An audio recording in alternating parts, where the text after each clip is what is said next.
ഏറ്റവും രൂക്ഷമായ മഴക്കെടുതിയും സാഹചര്യങ്ങളും നിലനിൽക്കുന്നത്. അവിടെ വീണ്ടും അതിതീവ്ര മഴയുടെ മുന്നറിയിപ്പ് വരികയാണ്. കഴിഞ്ഞ ദിവസം ഉണ്ടായ മഴ ഓറഞ്ച് അലർട്ട് നിലനിന്നപ്പോൾ ഉണ്ടായതാണ്. അതാണ് ഈ അവസ്ഥയിലേക്ക് പത്തനംതിട്ടയെ എത്തിച്ചിരിക്കുന്നത്. അവിടെ വീണ്ടും അതിതീവ്ര മഴ മുന്നറിയിപ്പ് വരുന്ന സാഹചര്യമാണുള്ളത്. ശശിനാരായണൻ ചേരുന്നുണ്ട്. ശശി, നോക്കൂ, അവിടെ അതിതീവ്ര മഴ മുന്നറിയിപ്പ് നൽകിയിരിക്കുന്നു. പക്ഷേ ഇന്ന് മുഖ്യമന്ത്രി അവിടെ ഉണ്ടായിരുന്നു, അവലോകന യോഗം നടന്നിരുന്നു. അവിടുത്തെ എല്ലാ സാഹചര്യങ്ങളും പരിശോധിക്കുകയും പരിഗണിക്കുകയും ചെയ്തിട്ടുണ്ട്. അതുകൊണ്ട് തന്നെ കൃത്യമായ ഒരു മുന്നൊരുക്കത്തോടു കൂടി തന്നെയാണോ ജില്ലയിൽ കാര്യങ്ങൾ നടക്കുന്നത്? അത് ആശ്വാസകരമാണോ ഈ മുന്നറിയിപ്പിലും? രേണുക സൂചിപ്പിച്ച പോലെ തന്നെ അതിതീവ്ര മഴയ്ക്ക് ഒരു മുന്നറിയിപ്പുണ്ട്. എന്തായാലും മുഖ്യമന്ത്രി 12 കൂടി പത്തനംതിട്ടയിലെത്തി. പത്തനംതിട്ടയിൽ ആറന്മുളയിലാണ് എത്തിയത്. ആറന്മുളയിൽ കോഴഞ്ചേരിയിൽ ഗസ്റ്റ് ഹൗസിൽ അവിടെ ഉദ്യോഗസ്ഥരുമായിട്ട് ഒരു അവലോകന യോഗത്തിന് ശേഷമാണ് പിന്നീട് ആറന്മുള എത്തിയത്. ആറന്മുളയിൽ വിവിധ മേഖലകളിൽ, അതായത് ഈ ദുരിതബാധിതരായ ആളുകൾ താമസിക്കുന്ന മേഖല, ഒപ്പം ക്യാമ്പുകൾ മുഖ്യമന്ത്രി അവിടെ സന്ദർശിക്കും. ആ ക്യാമ്പിൽ സന്ദർശിച്ചതിന് ശേഷമായിരിക്കും കൃത്യമായി പിന്നീട് റാന്നിയിലേക്കുള്ള പോവുക. റാന്നിയിലും സമാനമായ രീതിയിൽ ഇത്തരത്തിൽ കടകളൊക്കെ വെള്ളം കയറിയ സ്ഥലങ്ങളൊക്കെ ഉണ്ട്. അവിടുത്തെ ദുരിതബാധിതരെ കണ്ടതിന് ശേഷമായിരിക്കും പിന്നീട് മുഖ്യമന്ത്രി തിരികെ മടങ്ങിപ്പോയി. എന്തായാലും വലിയ രീതിയിൽ പത്തനംതിട്ടയ്ക്ക് ഒരു പരിഗണന നൽകുമെന്ന് അദ്ദേഹം മാധ്യമപ്രവർത്തകരുടെ ചോദ്യങ്ങൾക്ക് മറുപടിയായി പറയുകയും മറ്റ് സ്ഥലങ്ങളിൽ നിന്ന് വ്യത്യസ്തമായി പത്തനംതിട്ട ഒരു പരിഗണന നൽകും എന്നുള്ള കാര്യം വ്യക്തമാക്കിയിട്ടുണ്ട്. ഒപ്പം കാലാവസ്ഥയ്ക്ക് ഒരു പ്രവചനം, മുൻകൂട്ടി പ്രവചനം നടത്തത്തക്ക രീതിയിൽ ഏറ്റവും മുൻകൂട്ടി അറിയുന്ന സംവിധാനം നടപ്പിലാക്കും. ഈ പത്തനംതിട്ടയിലെ തന്നെ ഈ ദുരിതബാധിതരായ വീടുകളിൽ വെള്ളം കയറിയ ആളുകളുടെ വീടുകൾക്ക് 10,000 രൂപ ധനസഹായം പ്രഖ്യാപിച്ചിട്ടുണ്ട്. എല്ലാ സഹായവും സർക്കാർ ചെയ്തിട്ടുണ്ട്. കാരണം മരുന്ന്, വെള്ളം അടക്കം, ഭക്ഷണം അടക്കമുള്ള കാര്യങ്ങൾ എല്ലാ സഹായവും സർക്കാർ ചെയ്തിട്ടുണ്ട്. അത് വാർഡ് തലം തൊട്ട് നടപ്പിലാക്കാനുള്ള എല്ലാ ക്രമീകരണങ്ങളും ഉദ്യോഗസ്ഥ തലത്തിൽ ഇതെല്ലാം ക്രമീകരിച്ചിട്ടുണ്ട്. മറ്റ് പോരായ്മകളുണ്ടെങ്കിൽ അതെല്ലാം ഉടൻ പരിഹരിക്കാനുള്ള നടപടികൾ സ്വീകരിച്ചിട്ടുണ്ടെന്നാണ് മുഖ്യമന്ത്രി വ്യക്തമാക്കിയിട്ട്. എന്തായാലും പത്തനംതിട്ടയെ സംബന്ധിച്ച് നിലവിലുള്ള ചില വിമർശനങ്ങൾ, മുഖ്യമന്ത്രി വരാത്തതിനെ സംബന്ധിച്ചൊരു വലിയ വിമർശനം ഉണ്ടായിരുന്നു. അതിനൊരു പരിഹാരം എന്ന നിലയ്ക്കാണ് മുഖ്യമന്ത്രി കൃത്യമായി എത്തിയിട്ടുള്ളത്. എന്തായാലും CPM ഇക്കാര്യം ഉന്നയിച്ചതിനെ കുറിച്ച് പരിഹാസ രൂപേണയാണ് മുഖ്യമന്ത്രി മറുപടി നൽകിയത്.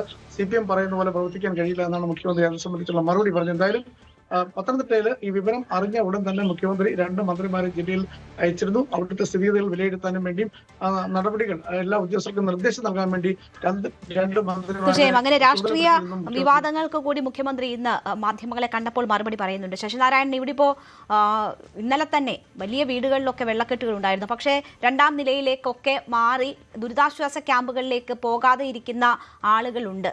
ഇതിപ്പോൾ അതിതീവ്ര മഴയുടെ മുന്നറിയിപ്പ് വരുന്ന സാഹചര്യത്തിൽ കൂടുതൽ പേരെ ദുരിതാശ്വാസ ക്യാമ്പുകളിലേക്ക് മാറ്റേണ്ടുന്ന സാഹചര്യമല്ലേ? അതിനുള്ള സംവിധാനങ്ങളും ഒരുക്കങ്ങളും നടക്കുന്നുണ്ടോ? ഈ വീട് വിട്ടിറങ്ങാൻ ബുദ്ധിമുട്ടുന്നവരെ കൂടി മുഖ്യമന്ത്രി പോലും ഇന്നത് സൂചിപ്പിച്ചു. ഈ മുന്നറിയിപ്പ് അനുസരിച്ച്, അധികൃതർ നൽകുന്ന നിർദ്ദേശം അനുസരിച്ച് പ്രവർത്തിക്കണം, അതിനോട് സഹകരിക്കണം എന്ന് പറഞ്ഞു. അപ്പോൾ കൂടുതൽ ആളുകൾ ക്യാമ്പുകളിലേക്ക് മാറാൻ സന്നദ്ധമാകുമെന്നാണോ കരുതുന്നത്? രേണുക ചോദിച്ചത് പ്രധാനപ്പെട്ട കാര്യമാണ്.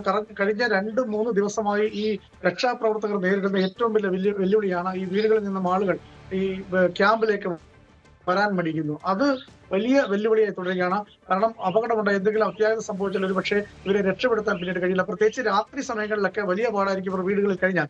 വൈദ്യുതി ഇല്ലാത്ത വീടുകളാണ്, ചുറ്റും വെള്ളം കയറി കിടക്കുന്ന വീടാണ്. ആ വീട്ടിൽ താമസിച്ചാൽ ഒരു പക്ഷേ വീടിന്റെ മുകളിലത്തെ നിലയിലാണ് ഇവർ താമസിക്കുന്നത്. പക്ഷേ അവിടെ പിന്നീട് ഒരു അടിയന്തര സാഹചര്യം ഉണ്ടായാൽ പിന്നീട് ഇവരെ രക്ഷപ്പെടുത്താൻ കഴിയാതെ വരും. അതുകൊണ്ടാണ് ഈ NDRF സംഘവും അതുപോലെ തന്നെ ഫയർഫോഴ്സിന്റെ ആളുകളും ഒക്കെ കൃത്യമായി അവിടെ ചെന്ന് രക്ഷാപ്രവർത്തനം നടത്തുമ്പോൾ വരുന്നില്ല എന്നൊരു നിലപാടാണ് സ്വീകരിച്ചിട്ടുണ്ട്. എന്തായാലും ഇപ്രാവശ്യം പൂർണ്ണമായും മുഖ്യമന്ത്രി തന്നെ നിർദ്ദേശം നൽകിയിട്ടുണ്ട്. അങ്ങനെ താമസിക്കുന്ന ആരായാലും ശരി അവരെ ക്യാമ്പുകളിൽ അടിയന്തരമായി എത്തിക്കണം എന്നുള്ള കാര്യമാണ്. ഈ അതിതീവ്ര മഴയുടെ മുന്നറിയിപ്പിന്റെ സാഹചര്യത്തിൽ അങ്ങനെ താമസിക്കുന്നവരുണ്ടെങ്കിൽ അവരെ അടിയന്തരമായി സമീപത്തെ ക്യാമ്പുകളിൽ എത്തിക്കാൻ തന്നെയാണ് തീരുമാനം. അത് അവർ എതിർത്താലും ഒരുപക്ഷെ ക്യാമ്പിൽ കൊണ്ടുവരും. കാരണം മരുന്ന്, വെള്ളം, ഈ അടിയന്തര സാഹചര്യങ്ങളെല്ലാം ഈ അത്യാവശ്യ ഘട്ടങ്ങളിൽ നേരിടേണ്ടതാണ്. ഒരുപക്ഷെ അത് അവർ താമസിക്കുന്നത് എത്തിക്കാനും കഴിയാതെ വരും. അങ്ങനെ വന്നാൽ എന്തെങ്കിലും സംഭവിച്ചാൽ അതെല്ലാം ഒരു വലിയ പരാതിയായി മാറും എന്നുള്ള സാഹചര്യത്തോടു കൂടിയാണ് ഈ ക്യാമ്പിലേക്ക് ഇവരെ കൃത്യമായി എത്തിക്കാനുള്ള നിർദ്ദേശം മുഖ്യമന്ത്രി നൽകിയിട്ടുള്ളത്. അങ്ങനെ ഒരു വെല്ലുവിളിയാണ് സ്വാഭാവികമായും ഈ ആറന്മുളയും തിരുവല്ലയും റാന്നിയും അടക്കമുള്ള പ്രദേശങ്ങളെ നേരിടുന്നത്. കാരണം രക്ഷാപ്രവർത്തകർ ചെല്ലുമ്പോൾ അവർ ക്യാമ്പുകളിൽ വരാത്തതാണ് ഒരു വെല്ലുവിളിയായി കഴിഞ്ഞ 2-3 ദിവസമായി ഈ രക്ഷാപ്രവർത്തനത്തെ ബാധിക്കുന്ന തരത്തിലേക്ക് മാറില്ല. അതിനൊരു പരിഹാരം ഇപ്രാവശ്യം ഉണ്ടായിട്ട് കർശന നിർദ്ദേശം മുഖ്യമന്ത്രിയെ സംബന്ധിച്ച് നൽകിയിട്ടുണ്ട്. അവരെ ബോധവൽക്കരിച്ച് ക്യാമ്പുകളിൽ എത്തിക്കണമെന്നാണ് നിർദ്ദേശം നൽകിയിട്ടുള്ളത്. രേണുക.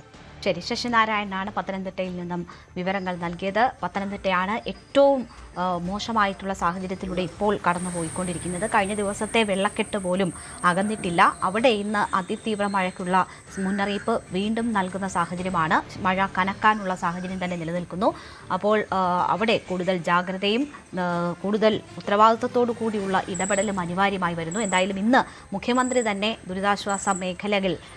ദുരിത മേഖലകളിൽ എത്തിയിട്ടുണ്ട്, ക്യാമ്പുകൾ സന്ദർശിച്ചിട്ടുണ്ട്. അവിടെ കൂടുതൽ ശക്തമായ ഇടപെടലുകൾ ഉണ്ടാകും. പ്രത്യേകമായി തന്നെ പത്തനംതിട്ടയെ പരിഗണിക്കും എന്ന ഒരു ഉറപ്പ് മുഖ്യമന്ത്രി നൽകിയിട്ടുണ്ട്. ആ നിലയിലുള്ള ഇടപെടലുകൾ ഉണ്ടാകട്ടെ എന്ന് നമുക്ക് കരുതാം. ഒപ്പം തന്നെ ജനങ്ങൾ അവർ അധികൃതർ നൽകുന്ന മുന്നറിയിപ്പുകൾ കൃത്യമായി പാലിക്കുകയും സുരക്ഷിതമായ ഇടങ്ങളിലേക്ക് മാറുകയും എന്നതാണ് ഏറ്റവും ആദ്യം ചെയ്യേണ്ടത്. ആ മുന്നറിയിപ്പുകൾ കൃത്യമായി പാലിക്കുക എന്നതാണ് നമുക്കും പറയാനുള്ളത്. ഇനി മലപ്പുറത്ത് നിന്ന്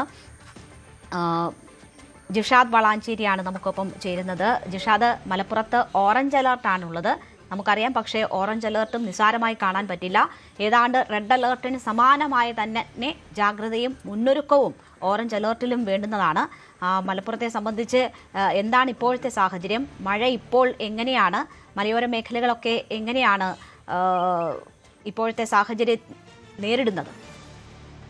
രേണുക, മലപ്പുറത്ത് മഴ മാറുന്ന ഒരു സാഹചര്യമുണ്ട്. തെളിഞ്ഞ കാലാവസ്ഥയാണ് ഇപ്പോൾ ഉള്ളത്. അത് ഏറെ ആശ്വാസം നൽകുന്നതാണ്. പല വെള്ളം കയറിയ വീടുകളിലും വെള്ളം ഇറങ്ങി തുടങ്ങിയിട്ടുണ്ട്. ദുരിതാശ്വാസ ക്യാമ്പുകളിൽ ഉള്ള ആളുകളെല്ലാം വീട്ടിലേക്ക് മടങ്ങുന്ന ഒരു സ്ഥിതിയിലേക്ക് മാറുന്നുണ്ട്. മലപ്പുറം ജില്ലയിലെ എറണാട്, കൊണ്ടോട്ടി, നിലമ്പൂർ, തിരൂരങ്ങാടി, പൊന്നാനി താലൂക്കുകളിൽ 13 ദുരിതാശ്വാസ ക്യാമ്പുകളാണ് പ്രവർത്തിച്ചിരുന്നത്. ഇതിൽ 441 ആളുകളും ഉണ്ടായിരുന്നു. ഇതിൽ പകുതി മുക്കാൽ ആളുകളും ഇപ്പോൾ അവരവരുടെ വീട്ടിലേക്ക് മടങ്ങിയതെന്നാണ് നമുക്ക് ആശ്വസിക്കാൻ പറ്റുന്ന കാര്യം. അതുപോലെ തന്നെ മലപ്പുറം വേങ്ങരയില് പാണക്കാട് പ്രദേശത്ത് റോഡിലേക്ക് പതിച്ച മണ്ണ് നീക്കം ചെയ്യാനുള്ള പ്രവർത്തനങ്ങൾ ഫയർഫോഴ്സിന്റെ നേതൃത്വത്തിൽ ആരംഭിച്ചിട്ടുണ്ട്. ഈ റോഡ് പൂർണ്ണമായും ആളുകളെ അതായത് ഗതാഗതം നിരോധിച്ചിരിക്കുന്ന ഒരു സ്ഥിതിയാണുള്ളത്. വലിയ മണ്ണുമാന്തി യന്ത്രങ്ങളും ടോറസ് ലോറിയും ഉപയോഗിച്ചാണ് ഈ മണ്ണ് മാറ്റം നീക്കം ചെയ്യുന്നത്. എങ്കിലും മലയുടെ മുകളിൽ നിന്നും ഇപ്പോഴും കലങ്ങിയ വെള്ളം ശക്തമായി കുത്തിയൊലിച്ച് ഒഴുകുന്നത് പ്രദേശത്ത് ഒരു ആശങ്ക സൃഷ്ടിക്കുന്നുണ്ട്. ഇവിടേക്ക് ആരെയും കടത്തിവിടുന്നില്ല. പ്രദേശത്ത് ഇപ്പോഴും ഓറഞ്ച് അലേർട്ടാണ് നിലനിൽക്കുന്നത്. അതുപോലെ തന്നെ ഈ റോഡിലേക്ക് പതിച്ച മണ്ണ് നീക്കാനുള്ള രക്ഷാപ്രവർത്തനം അതുപോലെ ദുഷ്കരമാകുന്നുണ്ട്. രണ്ടാള് പൊക്കത്തിലാണ് ഈ റോഡിൽ മണ്ണ് പതിച്ചിട്ടുള്ളത്. ഇത് നീക്കം ചെയ്യാനുള്ള എന്തായാലും മലപ്പുറത്ത് മഴ മാറി നിൽക്കുന്ന ഒരു സാഹചര്യമാണ്. കടലോര മേഖലയിൽ മാത്രമാണ് ഇപ്പോൾ കടലാക്രമണം ഉള്ളത്.